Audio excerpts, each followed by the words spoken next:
문 대통령이 올해 어버이날을 임시 공휴일로 지정하지 않기로 결정했습니다. 청와대는 내년 이후 종합적인 검토를 거쳐 결정할 계획이라고 밝혔습니다. 네, 올해 어버이날을 임시 공휴일로 지정하지 않은 이유와 어버이날을 공휴일로 지정하기 위해선 어떤 절차를 거쳐야 하는지 최진영 변호사와 함께 살펴보겠습니다. 어서 오십시오. 어서 오세요. 네, 안녕하십니까? 네, 결국에는 이게 이제 공휴일로 지정하지 않기로 했다고 전달이 됐는데 일단 이유가 뭐라고 전해지고 있습니까? 그렇습니다. 오늘 청와대 김의겸 대변인이 그 서면 브리핑을 통해서 밝혔는데요. 예. 가장 큰 이유가 일단 시간이 너무 짧다. 네. 지금 그 예전부터 좀 준비했으면 모르겠는데 네. 너무 그 결정할 시간이 짧고 더불어서 지금 그 5월 달은 쉬는 시간이 많고 하기 때문에 네. 만약에 이번 같은 경우에 짧은 시간에 갑자기 그 휴일을 해버리면은 네. 이른바 보육대란이 일어날 수 있다는 것이죠. 그날 이제 학교를 여전히 그 공휴일을 해도 출근하는 분들이 많을 텐데 그러면은 네. 아이들 맡기는 것은 어떻게 하느냐 이 문제가 있고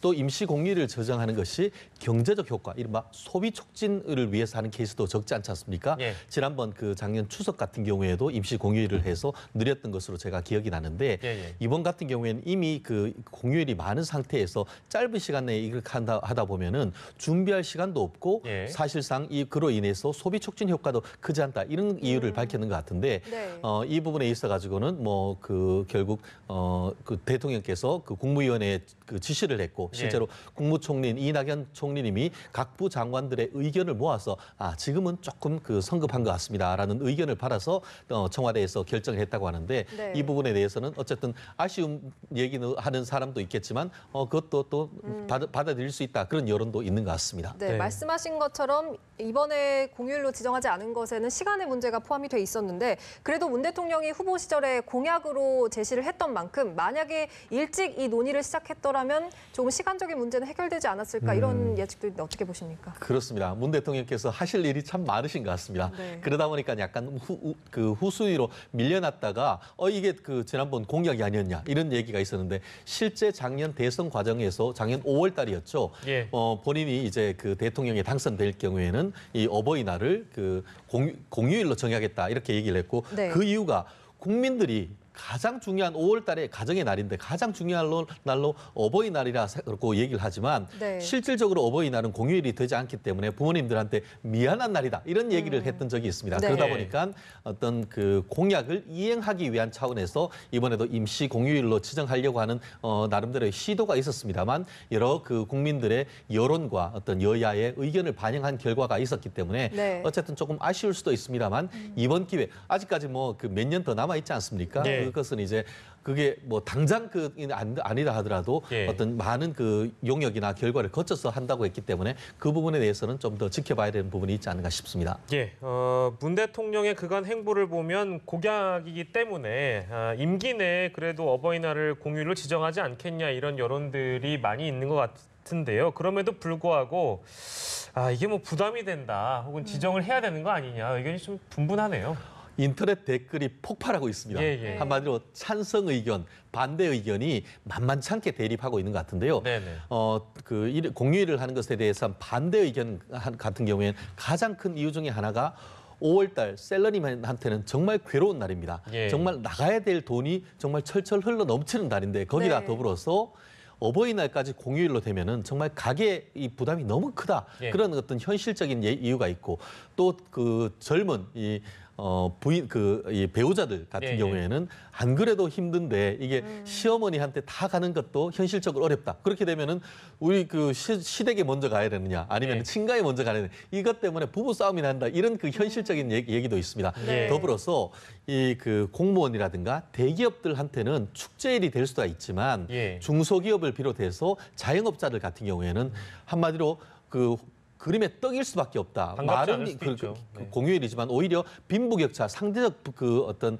박탈감만 느끼는 날이다라고 해서 반대하는 견해가 있습니다. 예. 다만 일단 그 긍정적인 그 견해 같은 경우에는 대기업이라든가 공무원들로서는 하루 쉴 수도 있고 실제로 보면은 이 어버이날을 좀 섬기고 싶은데도 네. 공무원 이 공휴일이 아니다 보니까 뭐 용돈만 보내드리는 차원에서 지나가야 되기 때문에 아쉬운 점도 없지 않습니다. 예. 아마 그와 같은 찬반 양론이 비교적 팽팽한 이 상황 속에서 이 청와대로서도 한쪽으로 결론 내리기가 만만치 않았던 그런 상황이 아닌가 싶습니다. 네, 아무래도 내년 어버이날까지 시간이 조금 생긴 만큼 어버이날을 이제 임시 공휴일이 아닌 공휴일로 지정하는 논의도 있을 수 있을 것 같은데 임시 공휴일과 공휴일의 지정 절차가 좀 다른 걸로 나와 있습니다. 어떤 그렇습니다. 과정을 거쳐야 하나요? 모든 그 국가의 일은 법에 따라야 되죠. 그래서 네. 공휴일 같은 경우에도 관공서 공휴일에 관한 규정이라는 대통령령이 있습니다. 네. 거기에서 보면은 현재 법정 공휴일은 일요일, 국경일, 성탄절, 뭐 석가탄신일 이런 것들이 있는데요. 예. 여기에서 하나를 이렇게 더하려고 하면은 기본적으로 입법 예고를 해야 됩니다. 네. 입법 예고를 하면은 그 중에서 또 법제처에서 내부적인 심사를 거쳐서 그것을 국무회의에 상정을 합니다. 예. 그러면 그 국무회의 상정을 거쳐 의결을 해서 대통령령으로 이제 법을 바꿔야 되는 것이 그렇게 되면 이제 공휴일로 딱 들어가는 겁니다. 다만 그렇지 않고 임시 공휴일로 정할 경우에는 이렇게 입법 예고나 이런 게 필요 없고 예. 이 국무회의에서 의결을 거쳐서 대통령께서 재가를 하시면 되는 일인 것 같은데요. 네. 실제로 작년에도 그런 일이 있었습니다. 그렇기 때문에 내년에는 지금 보면은 그 인사혁신처의 용역을 거쳐서 의견을 거친 다음에 내년 이후에 종합적인 의견을 거쳐서 한다라고 했으니까 빠르면은 내년이 될 수도 있고 아니면 뭐 그 이후도 될 수도 있습니다만 어쨌든 내년으로서는 임시 공휴일이 되건 아니면은 법정 공휴일이 되건 간에 어떤 가부간 결단이 될 가능성이 높지 않을까 싶습니다. 네, 네. 알겠습니다. 어버이날 공휴일로 지정하는 문제 저희가 얘기 나눠봤고요. 이번에는 박근혜 전 대통령에 대한 이야기입니다. 검찰이 결국에는 양형이 부당하다 이렇게 항소했는데 항소 이유에 대해서 좀 더 자세하게 설명해 주시죠. 그렇습니다. 우리가 그 1심이 판결되면은 검찰도 항소를 할 수가 있고 예. 피고인도 항소를 할 수가 있습니다. 네. 근데 검찰 같은 경우에 지금 이번에 항소했는 이유를 간략하게 브리핑을 했는데 무죄 낳는 부분 및 그리고 그로 인해서 양형 부당이다 이렇게 설명을 했습니다. 예. 근데 그거를 조금 더 그 우리가 일반적으로 말씀드리면은 항소를 검찰을 할 때는 형이 너무 낮다라고 예. 해서 네. 형을 높여달라라는 취지에서 양형 부당이다라고 해서 네. 형을 높여달라는 취지에서 할 수 있고 예. 또 박근혜 전 대통령을 비롯해서 일반 피고인 같은 경우에는 형이 너무 높다라는 예. 의미에서 낮춰달라는 의미에서 양형 부당을 얘기를 할 수 있습니다. 그런데 네. 검찰로서는 30년 구형에 30년과 1,100억 원 가량의 벌금을 구형을 했었는데 예. 실제 1심 같은 경우에는 24년에 180억을 선고를 했지 않습니까? 네. 징역형은 한 5년이 낮았고 벌금형 같은 경우에는 거의 뭐 10분의 1 정도로 줄었기 때문에 네. 그 형을 높여달라라는 취지에서 그 양형 부당을 얘기를 했는데요. 네. 더불어서 지난번 그 무죄 부분이 났는데 18개 공소 사실 중에 2개가 무죄가 났습니다. 네. 근데 그 부분이 검찰로서는 뼈아픈 것이 예.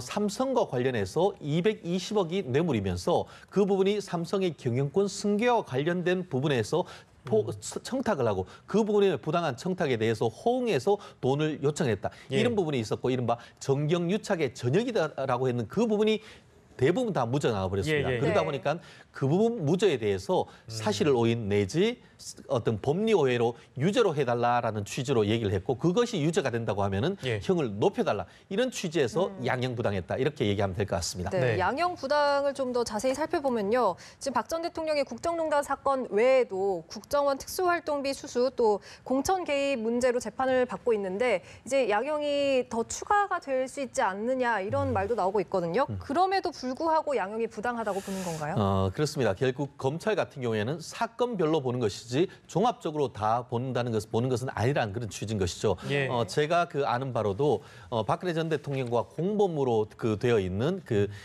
최순실 씨에 대한 이 부분에 대해서도 이미 이 부분 무죄 난 부분에 대해서 항소를 했는 것으로 제가 알고 있고 네. 이 지금 이재용 부회장이 돈을 줬다는 부분에 대해서 무죄가 났는 똑같은 부분에 돈을 줬는 부분에 대해서도 대법원에 상고를 했는 부분이 있습니다. 네. 그러다 보니까 결국 기존에 있는 사건과의 병행을 해야 되는 것이고 그러다 보니까 당연히 그 부분에 있어서 유죄가 될 경우에는 형이 올려야 된다라는 취지에서 양형 부당을 했는 것 같은데요. 네. 아시다시피 그 박근혜 전 대통령 입장에서는 만약에 이 부분에 대해서 그대로 형이 된다면은 지금 현재 66세다 보니까 24년 하면은 90년 그리고 네. 또 이 벌금이 굉장히 많습니다. 180억이 돼 있는데 그 부분이 그대로 인정이 된다 하더라도 사실상 3년 정도의 강제 노역이 돼야 합니다. 네. 그러면은 93세까지 사실상 종신형이 되는 것이죠. 그렇기 때문에 말은 양형부당이라고 했습니다만 불가피하게 일부 무죄라는 부분에 대해서 예. 이유를 유죄를 다투는 취지에서 양형부당인 것이지 네. 이 자체가 양형이 적다고 보기에는 법률가들 입장에서는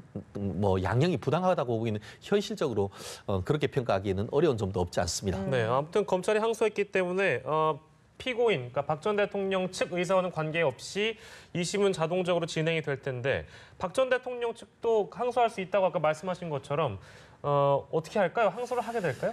이제 항소할 날이 며칠 남지 않았습니다. 예. 판결 선고된 날로부터 7일 이내에 항소장을 내야 되는데요. 예. 아직까지도 조용한 걸 보니까 예. 도대체 항소를 할지 안 할지 아직까지 오리무중입니다. 예. 그런데 이 법정 그때 있었던 국선 변호인들 같은 경우에는 어쨌든 그 항소하겠다는 의사를 밝혔습니다만 예. 오늘 보도를 봤을 때에 유영아 전 변호인 같은 경우에는 박근혜 전 대통령을 몇 차례 지금 접견을 예. 했고 한 상태에서 내부적으로 검토를 해서 할 예. 테니까 이 국선 변호인들은 아직까지 그 항소장을 임의로 제출하지는 말아달라라는 요청을 했다는 내용을 제가 받는 것 같습니다. 예. 네. 그렇기 때문에 향후에 이 부분을 항소할지 여부는 유영아 변호사를 통해서 최종 결정을 할 가능성이 높습니다. 네. 다만 현재로서는 검찰이 항소를 했는 바에는 거기에 대해서 같이 다투지 않을 경우에는 사실상 유죄 낳는 부분은 그대로 확정이 돼버리는 것이고 예. 무죄가 난 부분에 대해서만 다투어서 그 부분이 만약에 유죄가 된다고 하면 형이 올라갈 수밖에 없는 그런 입장입니다. 네. 그렇기 예. 때문에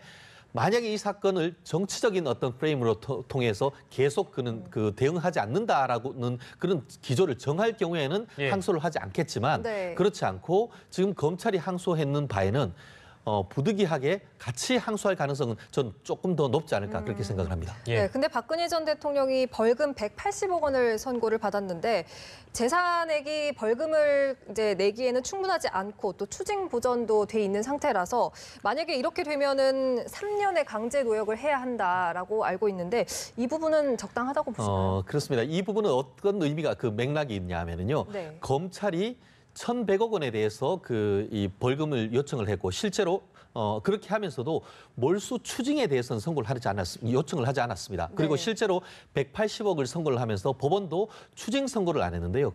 이유는 뭐냐면은 박근혜 전 대통령이 전체적으로 공범을 통해서 돈을 180억을 받았다고 하지만 실제로 본인이 받아서 쓴 내용은 없었기 때문에 검찰로서는 추징을 요청을 하지 못했습니다. 그래서 이 판결에 따라서 1심 판결에 따라서 확정이 된다 하더라도 그 180억을 가지고 박근혜 전 대통령의 재산에 대해서 추징해서 돈을 가지고 올 수는 없습니다. 네. 지금 현재 검찰이 추징을 했는 것은 뭐냐면은 추징 보전을 했는 것은 국정원 특활비와 관련된 32억 5천만 원. 그 네. 부분에 대해서 실제로 그 부분은 박근혜 전 대통령이 받은 것으로 지금 보이기 때문에 예. 아마 그 사건에서 유죄가 인정된다라고 하면은 그 사건에 기해서 추징 절차가 해서 지금 박근혜 전 대통령이 전체 재산이 한 70여억 원으로 되는데 예. 그중에 36억 5천만 원 정도는 법원에서 그것을 강제적으로 가지고 가서 국고에 환수를 할 수 있습니다. 네. 그래서 만약에 현재에 있어서 지금 현재 항소되는 이 부분에 있어서는 여전히 그 금액이 180억이 넘어서 금액이 예컨대 1,000억 원까지 간다 하더라도 예. 박근혜 전 대통령이 직접 받았다라는 부분이 입증되지 않는 한은 적어도 그 사건에서는 금액은 높아질지언정 박근혜 전 대통령의 재산에 대해서 몰수를 할 수 있는 방법은 현실적으로 없고 그에 대해서는 박근혜 예. 전 대통령이 법정에서 선고한 대로 돈을 내지 않을 경우에는 네. 강제 노역을 할 수밖에 없는 그런 상황이 아닌가 싶습니다. 예. 저희가 다음 주제인 안희정 전 지사에 대한 얘기를 좀 해보겠습니다. 검찰이 결국 불구속 기소를 하게 됐고요. 근데 이제 이 기소 내용은 김지은 씨, 충남도 전 정무비서인 김지은 씨에 대한 혐의로만 진행이 된다고 하네요. 이 내용도 좀 정리를 해주시죠. 그렇습니다. 그 첫 번째, 두 번째 구속영장 청구가 됐는데 각각 다 기각이 됐습니다. 예. 그러다 보니까 오늘 더 이상 그 구속영장을 청구를 하지 않고 이른바 불구속 재판에 넘겼다 이렇게 평가를 할 수 있을 것 같습니다. 예. 아마 범죄에 기소된 내용 같은 경우에는 이른바 피구금 부녀에 대한 간음 그리고 또 성폭력 범죄상의 이 그 업무상 위력에 의한 추행 그리고 네. 또 강제추행 이렇게 그 세 개의 범죄가 된 것으로 제가 알고 있는데요. 예. 말씀드렸듯이 지난번 두 번째 그 구속영장이 기각되면서 영장을 기각했는 사유로 예. 이 영장 범죄 사실에 대해서 다툼의 여지가 있다 이렇게 얘기를 했습니다. 네. 그러다 보니까 이 부분에 대해서 어떤 그 추가적인 보강 수사를 거쳐서 더 이상 어떤 그 구속영장을 청구를 하지 않고 재판에 넘겼는데 결국 그 다툼의 여지가 있다라는 것은 경우에 따라서는 무죄의 가능성이 있다라고 그 실무적인 사람들은 그 해석을 합니다. 네. 그런 점에서 일단 검찰로서는 그 불구속 구공판을 했습니다만 법정에 가서는 이 유무죄를 사실관계를 다툴 여지가 상당히 있기 때문에 예. 어떤 그 공소 유지를 위해서 검찰로서는 만전을 기해야 되는 그런 상황이 아닌가 생각을 합니다. 네, 검찰과 안전지사 측의 입장이 굉장히 팽팽한데요. 어떤 부분을 주요 쟁점으로 봐야 될까요? 그렇습니다. 한마디로 그 결국 강제에 의한 그리고 또 높은 사람이 아래 사람에 대한 강요에 의한 관계에 있느냐 이 부분을 두고 다툴 것인데 네. 이 안희정 지사 측 같은 경우에는 성인 남녀 간의 애정 관계였다라고 얘기를 하고 있지 않습니까? 네. 그렇기 때문에 과연 폭행 협박이 있었는지 아니면은 강제적인 결국은 그 어떤 경우에 따라서는 아주 유력한 대권 주자로서의 어떤 위력을 통해서 그러한 관계를 했는지 이 부분이 쟁점이 될 것 같은데 네. 예. 실제로 우리가 실무적으로 봤을 때에 이와 같은 부분이 정말 입증하는 것이 쉽지가 않습니다. 그렇기 때문에 어떤 증거가 아직까지 뭐 사실 구속영장 청구할 때는 그것이 이른바 비공개 재판이기 때문에 네. 어떤 증거가 나오는지 알 수가 없습니다. 그렇지만 이제 재판에 넘겨졌고 첫 재판에 가면은 검찰이 가진 카드가 다 공개가 됩니다. 그 내역을 봤을 때에 아마 이 그 안희정 지사 측에서도 구체적인 어떤 반박이 있을 텐데 서로 어떤 그 구체적인 증거를 가지고 될지 앞으로 좀 법정 공방 지켜봐야 되는 것이 아닌가 생각합니다. 네, 안희정 전 지사의 얘기까지 오늘 최진영 변호사와 함께했습니다. 감사합니다. 맞습니다.